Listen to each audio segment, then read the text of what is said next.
What's up, my comic comrades, and happy holidays. Today we're diving into the first 2 issues of the Batman Mind Bomb story, where we find Bruce under the control of Zur-En-Arrh Batman, who is absolutely wreaking havoc as the Dark Knight and maybe doling out some extreme justice. We also get the return of a Batman character I know a lot of people are looking forward to seeing again, so this is gonna be fun. We're gonna start by giving you guys a brief recap of the various events across the several titles and story arcs that lead to this Mind Bomb story arc. But it's almost time, my people. The biggest giveaway we have ever done is this Thursday, December 14th at 5 p.m. CST, and we'll be giving away almost $10,000 worth of game consoles, limited and rare comics, signed collectibles, and more, including a PS5 Spider-Man 2 bundle, an Xbox X Series Diablo 4 bundle, a CGC 9.8 first appearance of Bane, and a CGC 6.5 first appearance of Harley Quinn. But that's just the tip of the iceberg, people. We are incredibly grateful for all of you who hang out with us every week, week after week,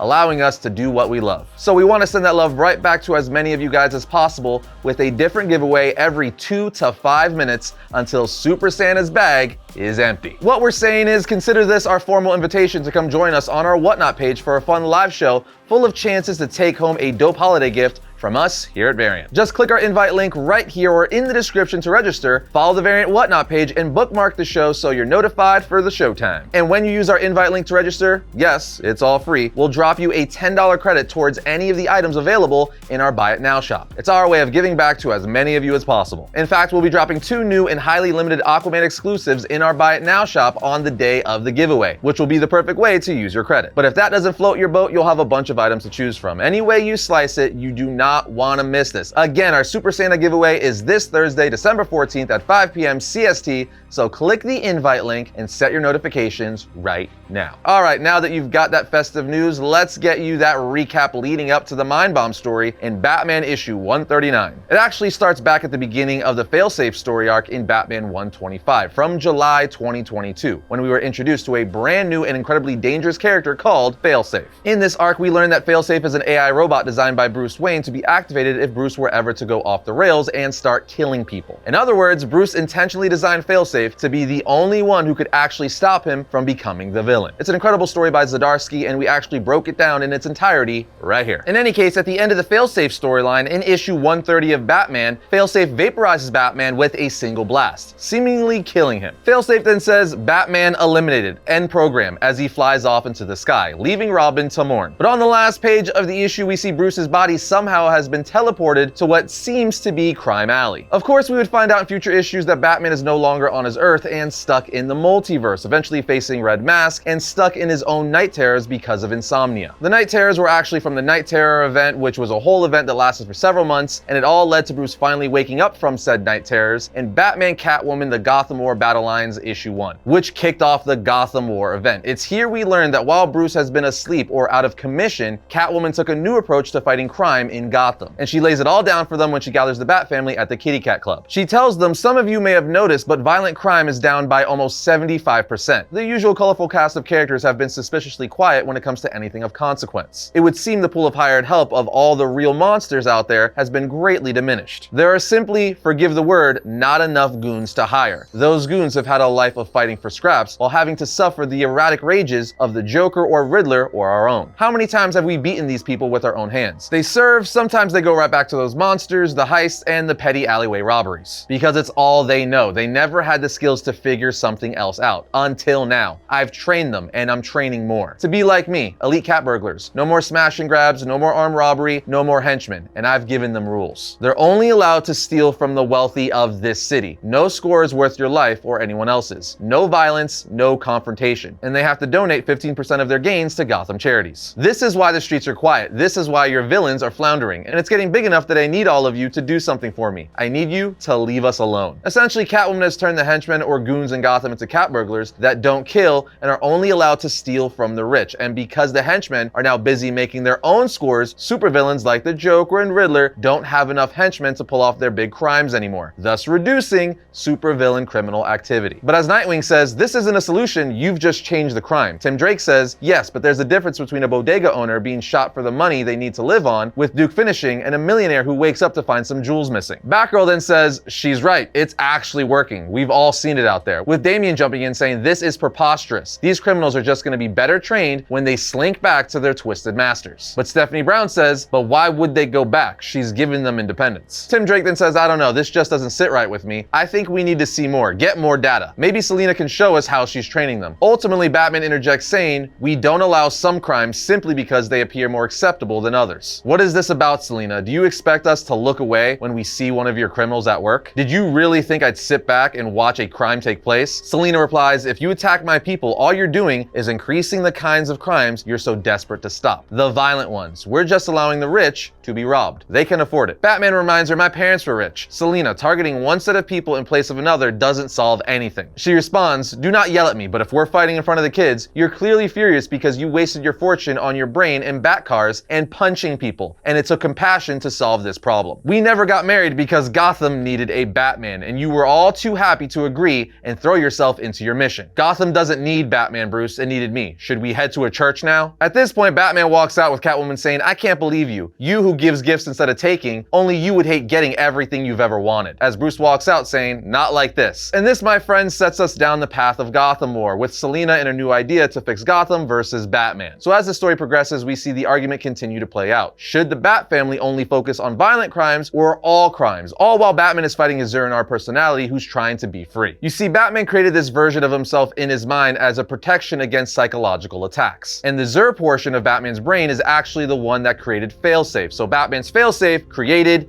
a failsafe, literally. As Robin says in Batman 127, of course Bruce created a contingency backup, and his backup created a contingency backup plan. Anyway, as the Gotham War story continues to play out, we see the army, so to speak, that Catwoman created ended up turning against her with the promise of immortality from Vandal Savage. At which point an all-out war starts as the Bat family has to put their differences aside and team up once again to stop this army from going rogue. Towards the end, Catwoman seemingly dies in Batman Catwoman: The Gotham War's Scorched Earth. The comic then ends with the Zur-En-Arrh portion of Batman's brain making him tell Dick Grayson he's leaving the Bat family and that Dick is now in charge. We also see there's a chance that Catwoman might not be dead, as Bruce thinks he sees her on a nearby rooftop. And on the final 2 pages of the issue, we see one of the cat burglars Selina trained is currently trying to steal from Wayne, and when he breaks in, he finds Batman's equipment, realizing that Bruce Wayne is Batman as the comic ends. This leads us into Mind Bomb. Just had to catch you guys up so you knew what was going on with Batman for the last year or so. Now let's jump into Batman issue 139, the beginning of Batman Mind Bomb. The issue starts off with a woman giving a police officer a report of a man who mugged her with a knife. We end up finding out that she was saved by Batman, but only screamed once she saw the Dark Knight. We are then taken back to the apartment Bruce is staying at under the disguise of Lenny. He walks inside and gets to work, saying to himself, good night, stopped an arson, saved 3 people from robbery, broke the legs of a heroin dealer, but no headway on Joker. It's been weeks since I split from the others. This is all I need. Anonymity, clean, no distractions, just Batman. As we see the Zur portion of his brain saying, as it should be. Bruce continues to say, I'm more focused than I've ever been. No more being reactive. I'm a manhunter, trained by the best in the world. It's time to hunt. As he hears over the police radio, GCPD potentially has eyes on a 720, which is code for the Joker. So he suits up saying, I'm coming for all 3 for the last time. Because remember, back in Justice League issue 50 from Jeff Johns' run, it was revealed that there are 3 different Jokers. Even though we got the Batman 3 Joker story essentially concluding that, but that seems to not be canon. So of course the Dark Knight goes to investigate, and once he arrives at the crime scene, we see victim Wilfred Lohmuller, heir to the Play East Toys fortune, who was killed and hung there to cast the shadow of a bat on the wall. Batman investigates the clues left there by the Joker, leading him to the old mansion of the recently deceased matriarch of Play East Toys, Rosa Lohmuller. When Batman arrives, he tells himself she built the company from the ground up. Its early success revolved around her line of children's dolls. She was a recluse for the last 20 years of her life. She never left her mansion. It was her alone with her dolls. When Batman goes inside, he sees there's creepy dolls everywhere, and of course the place is rigged as the dolls start spitting fire everywhere. A Joker henchman dressed up as a big baby then starts chasing Batman. Batman easily takes him out, but when Batman removes his mask, it reveals Floyd Shannon, one of the Joker's old goons that Selina trained. This gives us a callback to the Gotham War we talked about earlier. The man then dies from Joker poison as Batman lays him down, saying, another life. Zur also says, another life, as Bruce says, your last, Joker. Batman then makes his way upstairs, where there's a TV as the head of a mannequin, with a message from the Joker saying, Joker has one of Batman's old mentors, Lucifer. Lucy, but she's feisty and gets away. Joker doesn't care, saying, what do I care now that the main attraction is here? Batman says to himself, Lucy is free now, I can focus on him, as he uses his grappling hook to make his way to the Joker, who he sees peeking through the wooden floor. Once Batman bursts through the floor and makes his way to the next level, he's greeted by another video of the Joker saying, I worked so hard for you. After all these years, I don't think you appreciate my art, my craftsmanship. Do you know how long these took to set up? Especially since that horrible fetish woman of yours stole my hired hands. This is yet another callback to Selina stealing and training all the goons in Gotham in the Gotham War storyline. We also see the Joker has made reenactments with mannequins of the worst moments of Bruce's life, like the death of his parents in Crime Alley, the death of Jason Todd, the death of Alfred, and the death of Catwoman in Gotham War, saying, when someone holds you back, bam, they just disappear. I'm starting to suspect you're the real killer. So the obvious question now is, who's next? Aren't they all in your way now? As Bruce opens the door that reveals Joker sitting on a throne at the top of a set of stairs. He then continues to say, don't you just want them to disappear so you could finally exhale and be yourself? Bruce then just starts walking towards him saying, no more victims, just you and me, Joker, with the Joker getting up walking towards Batman as well, saying, oh, I couldn't agree more. But here's the thing, I don't want to fight you, Brucey, I want to fight the real you. Batman then stops saying, wait, what? What have you done? Joker says, I didn't do anything. Like always, this is all you. As that comment from the Joker ignites the Zur-En-Arrh portion of Batman's brain to come forth and take control. As Batman tries to fight it, Joker says, don't pretend like you don't know what I want, what I need. As Zur comes out ready to play, saying, isn't it obvious? It's all he's ever wanted since we first met, referring to himself. Joker then keeps antagonizing Bruce, saying, don't fight it, come on, it's nice here. Bruce eventually loses control and Zur takes over as we see an evil grin on Batman's face, with him saying, Joker. He then gives him an uppercut saying, no more victims. Tonight, I'm going to kill you. The Joker just laughs bloody on the ground saying, there we go, as we see Bruce in his brain saying, no, I'm in control. But on the final page of the issue, we see a plethora of Zur-En-Arrh Batman saying, you're not in control.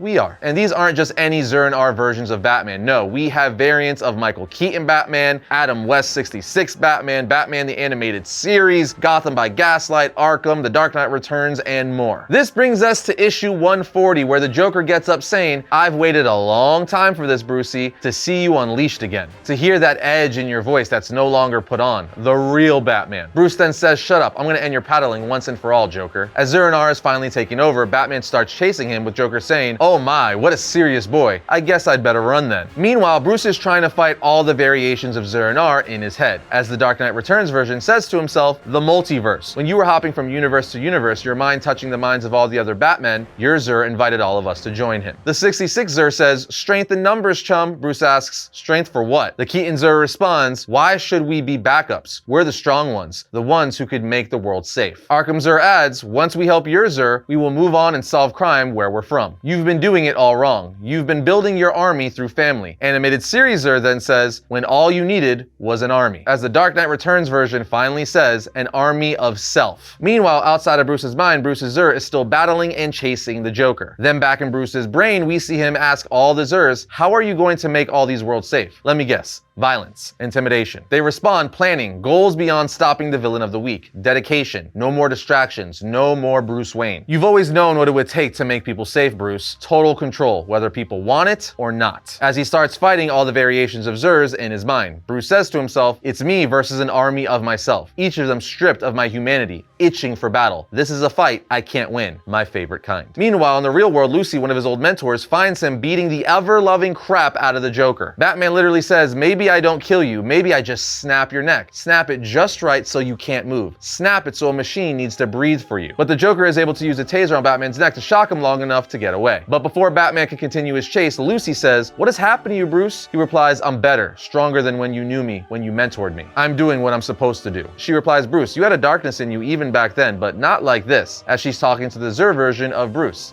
He says, you're a thief, Lucy. I took what I needed from you at the time, but I don't take advice from criminals. Bruce falls to the ground because of the battle he's having internally with all the Zurs. She then grabs Bruce and he says, the Joker, he'll kill you, and I'm trapped in my own mind. She looks at him saying, if there's one thing I know about you from all those years ago, it's that you're never trapped. You know every way in and every way out, and if you don't, you make a new way. She picks him up saying, we need to go. But the Zur portion of him takes over again saying, you need to go. I'm right where I need to be, as he goes after the Joker yet again. Back in his mind, we see the Dark Knight Knight Returns Zur punch Bruce to the ground, saying, "It doesn't have to be this way. You're inferior, compromised, but that doesn't mean you're useless. We could use another fighter. Join us. We want the same thing. An end to crime." The Batman then gets up slowly, thinking, there's nowhere to escape, nowhere to hide, but this is my mind, and Lucy is right. When there's no other way, I create my own. My memory palace, where my brain stores mnemonic images. It's the strongest thing that I can visualize, but I don't know how long I can maintain this before they shatter my mind. Back in the real world, Batman catches up to the Joker, trips him with a batarang, and stomps on his back before picking him up by the collar. As Bruce continues to fight 66 Zur, who blocks his defenses with a bat shield, which is genius. Loving these callbacks, but it gets even better when fighting the Keaton Zur. Keaton throws acid capsules at him, saying, "More toys where those came from," alluding to the whole "where does he get those wonderful toys" comment the Joker made in the '89 Batman film. Where does he get those wonderful toys? Anyway, back in the real world, Bruce lifts the Joker up over his head, then brings him down over his knee, breaking the Joker's back, just like what Bane did to Batman all those years ago in the Nightfall storyline. At this point, back in Bruce's mind, he's taking out all the Zurs he's gone up against, like 66, Keaton, and more, and now he's facing the Dark Knight Returns version, who says you may be able to handle the kids, but you still have the adults in the room to deal with. Bruce says let's go, and actually takes the Dark Knight Returns version out in just a few hits, which is kind of crazy because the Dark Knight Returns Batman is ruthless. He even said, "I know all your tricks, son. Next to me, you're an amateur." But apparently not, as this is a very pissed off Batman. In the real world, Batman stares at the Joker's body while walking towards him, with the Joker putting his hands up in fear of Batman. Bruce says in his mind, standing over the defeated Dark Knight Returns Zur, "I'm more than Batman, which is why you'll never beat me. You and Zur." Bruce then says, "Wait, hold on. I'm resurfacing," as he wakes up in a medical bed saying, "Where am I? So much blood. Mine or the Joker's?" A voice then says, "This wasn't supposed to be the plan for a long time, Bruce. We were only supposed to activate the Terminus project once our body was weak, unable to go on." Bruce looks in the corner saying, "No, it can't be happening." The voice continues to say, "But I needed somewhere to go, didn't I? Somewhere for the new Batman to call home." As we see Failsafe in the corner, now with the mind of Zur-En-Arrh Batman inside of it. That's right, the Zur Batman from Bruce's mind has finally found a physical body and no longer needs to take over Bruce's. And it apparently did this via the Terminus project, but just like that, issue 140 comes to an end. What can I say, guys? The Mind Bomb story has been great thus far, which isn't surprising, as overall Chip Zdarsky has been doing a pretty good job with his run on Batman. Some story arcs have been better than others, but overall it's been solid. And this is the return of Failsafe with the mind of Zur Batman. I can't wait to see where this story goes, as Failsafe is one of the best characters created for the Batman mythos in a long time, and the Zur stuff has been really fun. But what do you guys think of the story thus far and the return of Failsafe in a new form? Let us know down in the comments. Other than that, we'll see you next time when I talk about all things comics.